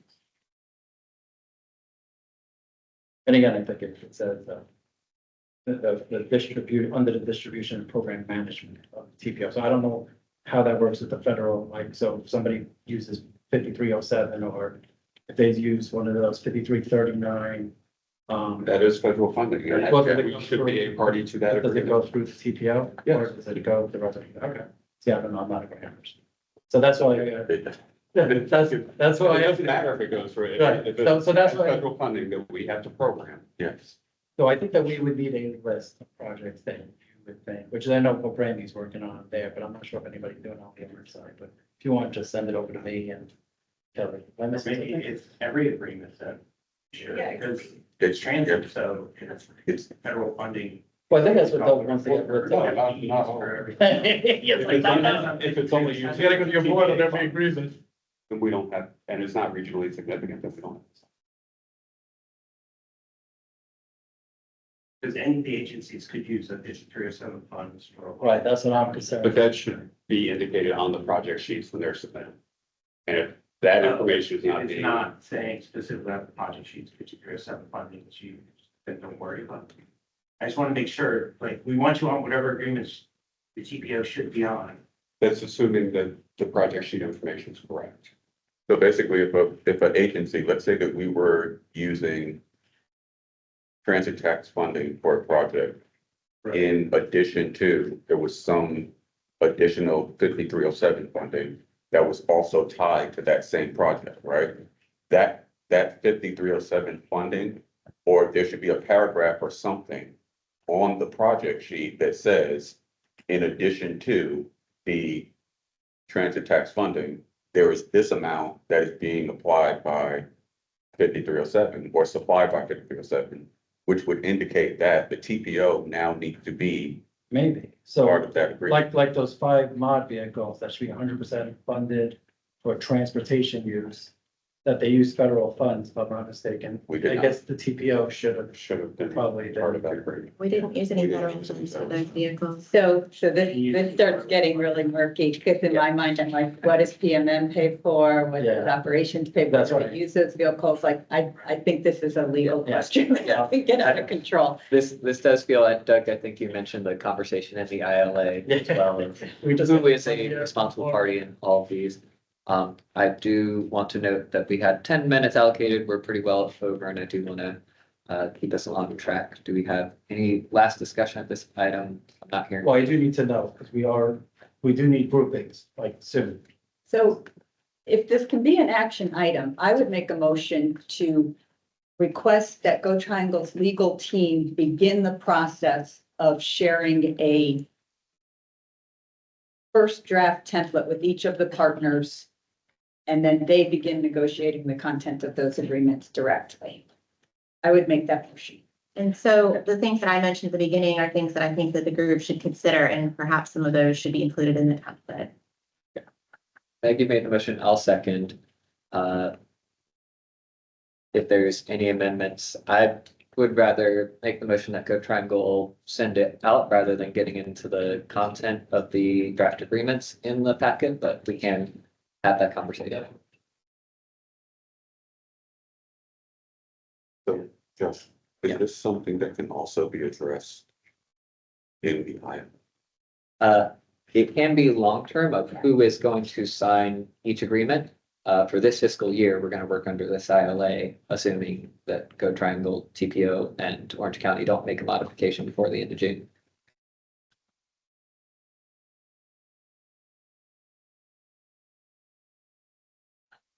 Any other discussion on asking Go Triangle to send these draft agreements out to partners? Hear none, go to a vote. Ashley? Aye. Sarah? I still have a question. So is the county going to be added back as party to all these agreements?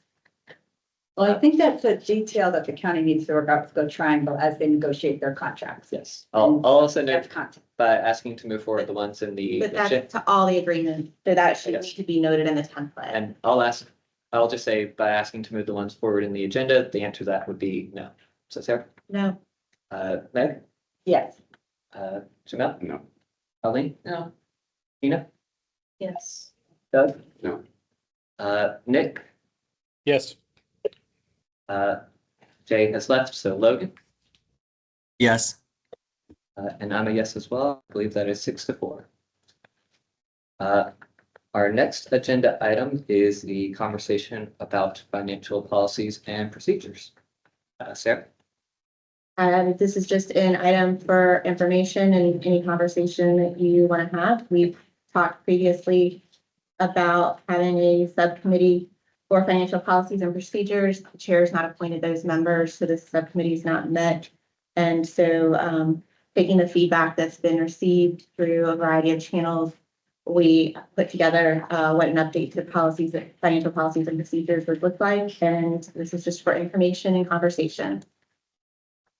I will say, I had sent out the email in December pointing folks who should name someone to the board. I had not heard anyone say that they couldn't.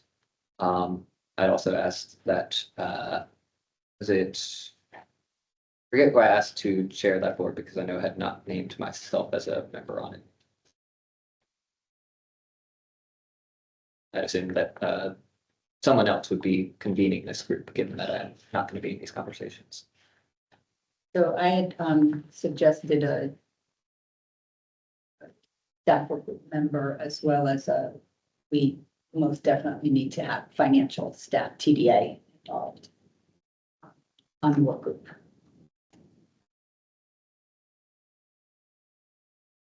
I mean, I'd be happy to offer our CFO up as part of that review.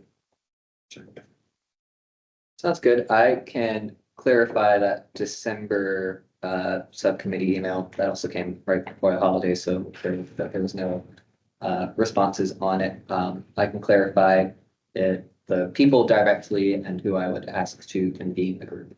So I feel like this is a somewhat urgent item, so let's follow up on it as quickly as possible. And get things done. Yeah, I'd like to thank Sarah for bringing this forward just because it's easier to have something to respond to instead of just kind of talking about some of the abstract.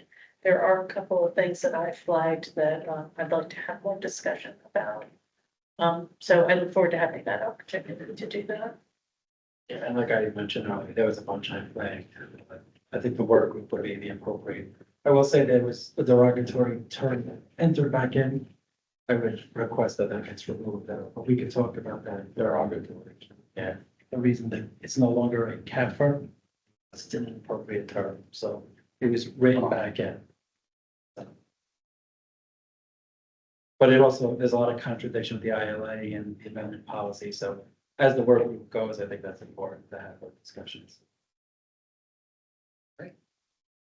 any further discussion on this item? Just like to make one final comment. We've talked a lot about who makes decisions about funding. You know, if you're a group and you have funding and your situation changes and you seek to move it from, say, capital to operating or operating to capital project to another, and then ultimately the potential ability of the staff working group to recommend that funding be removed from a project. I would argue that if that's something that we want to take seriously, that we put together some very clear criteria, because we're all in the same boat about the way we need to use the funds available. And particularly for some of the long-term projects, whether they're working on something for operation or a capital project, it is very difficult to plan if there's a possibility that money might be removed. And so we all run into things. I know we don't want to bank money, and Cobra certainly has done our share of that as we work to move forward projects that have run into some unexpected delays. But I think we should be very careful about suggesting that that money could be removed from a project without really careful consideration. So as we look at putting this forward, we just suggest that we work on some criteria for that. If you can send me what you have marked up, that would be very helpful. Stephen, Tina, anybody else? Well, I think this is getting ahead. We Yeah. don't even have a work group identified. I don't think. we That'll be out by 1 p.m. today. So. Yeah, and I So think that I work wanted group to- should determine. Thank you for saying that, because I think when we started this whole conversation, right, and we were talking specifically about money being removed from projects, right? I think that the thing that kind of started that whole conversation was one of those criteria. where it was asking to see that there's actually movement on it. Sure. Right? And then if, over a period of time, we're seeing that there is no movement on a project, Sure. then there needs to be that discussion. Totally get that. I think the reality is that for a lot of jurisdictions, particularly the smaller ones, you have to cobble together funding from a lot of different sources to move something Just to forward, get, which means that you're gonna have money in some sources for a while before you start to use it, because you can't really start until you get that last amount in. And so I think that's just something to be aware of. And so if there's this risk that the money that you got early is gonna be taken away, then you can't count on that. And so you're not gonna be able to move things forward at all. And so, again, I can reach out to the group and offer some suggestions when the time comes. I just want to throw that out there because for me, it's helpful to read something and think about it for a while and set it aside and then maybe confer with some other folks in our organization. So I just wanted to give other folks that same opportunity to start thinking about things in advance. Meg, followed by Steve. Yeah, just a couple things. I think it makes a lot of sense, Tina, that we have some guidance around that. And I think, I just want to say that when there's a well-functioning collaborative group, you can have very honest and open conversations about project progression and be able to protect what the local sponsor needs to progress a project. And at the same time, recognizing where adjustments may be able to be made and feeling confident that you can move the project along and sharing what some hurdles might be. And I think what you're talking about specifically is capital, but I think also for operating, we do need to have some guidelines about when and how to determine the efficacy of something that has been funded. So if we've funded something and it's just not effective, not efficient, we should be reevaluating those at some point. And, again, in a collaborative way with the project sponsors, if something's just not delivering to the community and being consumed by the community after years and years of funding, maybe that just needs to be rescoped and something else needs to be done in that community with that particular funding so that the community makes greater use of it. So I think we need to have that ability as well as looking and evaluating what we have funded and operating too. And I think also if the goal to have governing boards approval for this, especially since, as I mentioned, it's $35 million, the huge thing, there's a lot of big changes that were detailed. I would recommend we actually hire, because again, governing boards, legal staff, finance staff, everybody has blessed the old one. I think we should hire a consultant to kind of lead this initiative. So that way at least it gives peace of mind to the governing boards. That, okay, at least, again, I don't know if we want to Atkins again. And the tax district is more than willing to see if we have someone on call, but I would think that we would need some kind of consultant who understands financial stuff. Because like I said, to Tina's point, there was a lot of stuff that's just literally in violation of state law. Literally 3 pages of stuff. So I think we need probably some kind of consultant on such an important policy. We're not talking about an amendment policy. We're talking about an actual financial policy that will have reverberation for years. So. Well, given that we may not get a work plan or amendments until we have an update to financial policies. Yeah. Even I think it might help us to lean on internal expertise that's available to the various partners to figure this out. Yeah, but I mean, I'm not voting, but to me, like, again, that kind of process where, I don't want to use ready, fire, aim. I'm not saying that that's the case, but we want to make sure a financial policy is not a violation. We don't want to make unintended consequences where then we're realizing, oh, we shouldn't have. So I think we're trying to fix some unintended consequences from the first policy that quote experts prepared because it's not functioning as well as we would. So Austin, if you could send the changes that you have, that would be helpful. Well, I think we need to wait for format that. of a word. Yeah, I need to wait Heard for that. that. Sure, but Heard that. So, yeah, so I don't think there's any reason, I wouldn't recommend go try and go submit something to another person unless we have a work group structure around it. Yeah. And I think identifying the problem first and foremost is very, very important. Like you've said, there's issues and problems. So I think identifying what that is so that we can focus, but that all should come out in the work group. So I You think are that right, like you go tribal board might not be okay, but even the work plan, like I don't know. So Meg, to your point, I think that the issue has been identified, right? The No, is- no, So, no. so hold on, let me finish, please. I think part of the issue, right, and I'm not saying that there are not many more, but I'm saying one of the biggest ones, right, is that it's because I've read some of the financial policy procedures as it pertains to what is being submitted to, like, as the documentation for a reimbursement, right? Yeah, So one of the big things, and that is a problem, is that it's entirely too broad, I guess I would say. And that in and of itself leads to mistrust of the data, right? So if there is a clear outline of this is what is considered the information for this specific type of reimbursement, right? It makes it much easier. Yeah. Right? agreed. I think with just that in and of itself as a starting point and correcting just that Yeah. would move us in a direction. And to your I point, think that's an amendment, though. I don't think that's a redo of the financial Right. policies. That's Right. fine tuning what we have. and to your point, we have, so, Yeah. so we've been really tight. Orange County hasn't submitted, but we actually, if you actually go to SharePoint, you'll see Orange County will need to break it out by route in real detail. We ask invoices, GLs, pretty much everything already. So it's actually overkill now, but that's good. Paul actually goes through our read line.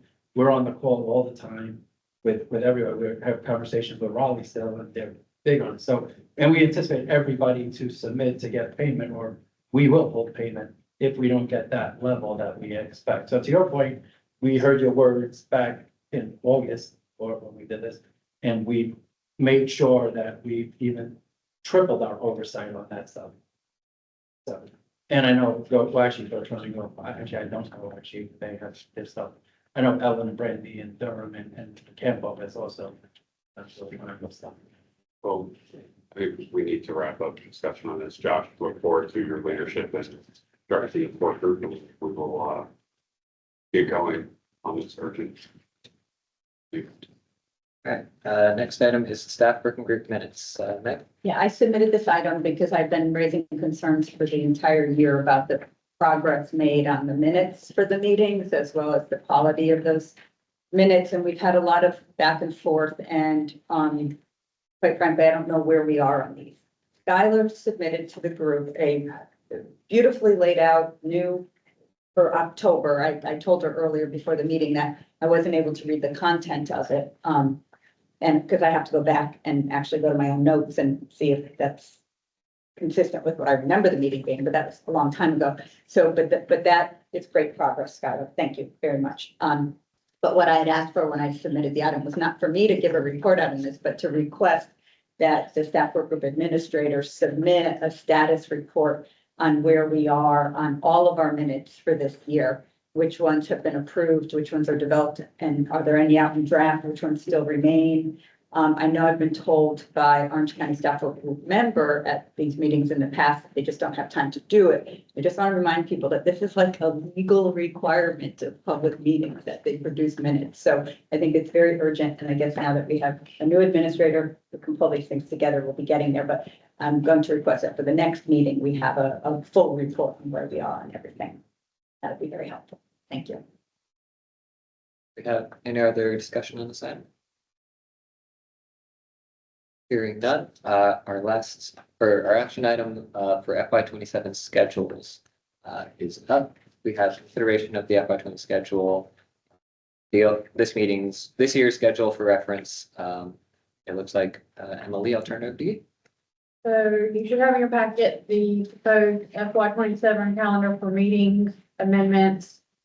And I took the 4 calendars that were out last year and combined them all into one calendar that is color coordinated by the quarter.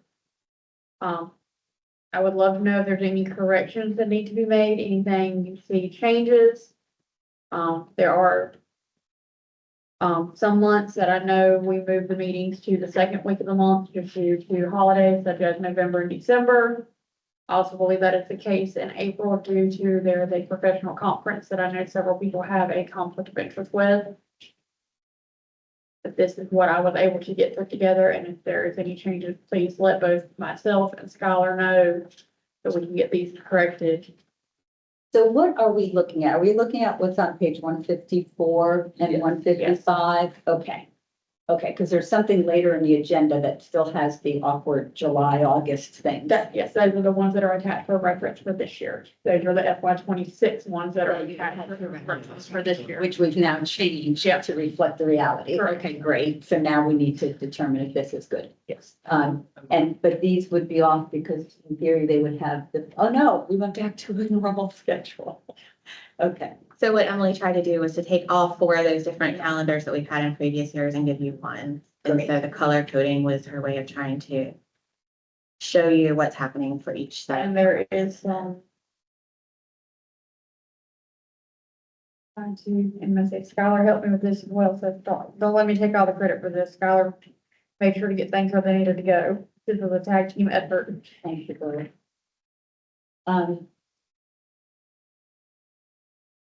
I am happy to adopt the schedule as long as y'all think the timeline from recommending amendments to Board of County Commissioners is reasonable. I think for me, the example I highlight is we're supposed to recommend the amendments on November 11th with the county commissioners taking action on November 17th. Does that work in terms of logistics and agenda? Can we get it on a county commissioner agenda without having them recommended by staff working group yet? If those logistics need to shift, I'd like to see those dates shift before we adopt this, but if it works for y'all, then it works for me. Yeah, that one, so go try and those whatever finances on November 11th. To Doug's point a couple of meetings ago, we don't need to adjust this. There's enough people to show up. But their audit finance is that, so I thank you again, Skylar and Emily, for doing this. It shows good work here, so I really appreciate that. I would be curious why we went away from the October recommendation, because that would have been ideal, but I also don't want to speak for Orange County, but I would imagine Sarah would probably need more than 4 to 5 days to get that on the agenda if it's approved on the 11th. So, and the only other thing that, and thank you for offering if there's any changes, that we send.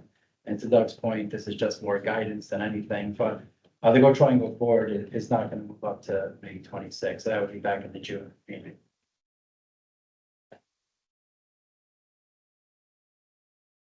It sounds like, we might, well, Meg, your hand's up.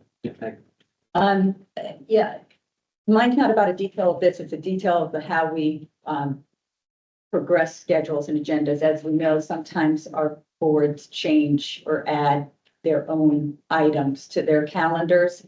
And we've had a couple of times this year, but one in particular where we had an overlap with our Go Triangle Board, to which our staff working members needed to attend because our board is our primary structure.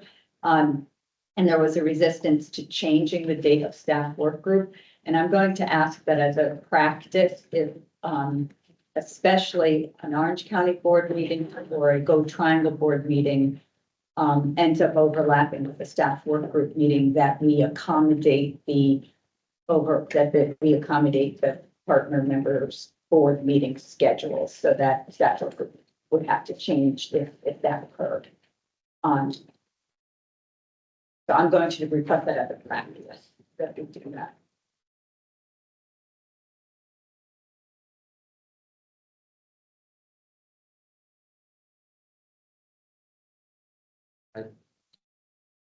Yeah, I will just ask folks, I think the folks who take it to the elected boards at Orange County and Go Triangle, if these look feasible, I've just noticed a couple of dates of, for instance, taking it to county commissioners on February 23rd and then taking it to Go Triangle on the 24th. As long as we feel like that is feasible and reasonable, then that works for me.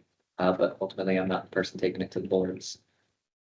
So so maybe a recommendation is that if we're looking at the calendar and we notice a conflict or a change that would affect, maybe we need to submit that to the staff working group administrator and they will update the calendar accordingly.